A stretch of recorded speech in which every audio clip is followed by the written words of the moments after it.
Hey everybody, what is going on? I hope you guys are all doing well and welcome to another tutorial video. In this video, I'm going to be explaining to you guys how you can subscribe to Netflix using Google Pay, so let's get right into it. Now, at the current moment, Google Pay for Netflix is only available in a certain amount of countries. I'm not 100% sure what those countries are. However, I'm pretty sure that India is one of them.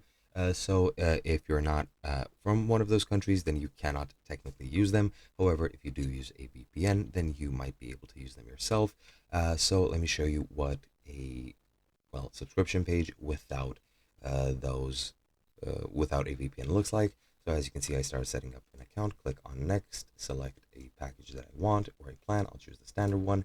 Click next, and as you can see, I only have the Visa or debit or credit card or Visa, MasterCard, American Express, depending on what you're using, and I have no other options available. Now, if you set your VPN to a country that does have them available, you will have UPI autopay. I'm pretty sure that's what the option is called. You just need to click on that and then enter your Google Pay credentials, and then you'll be able to pay for it. You might have also other options, which I'm not sure what all of them are for payment. However, as you can see in my region, I can only use a credit or debit card. But if I were to turn on a VPN, I would be able to pay with the Google Pay if I so chose. And that is pretty much all you need to do. Hope you guys enjoyed, and I'll be seeing you guys in another video.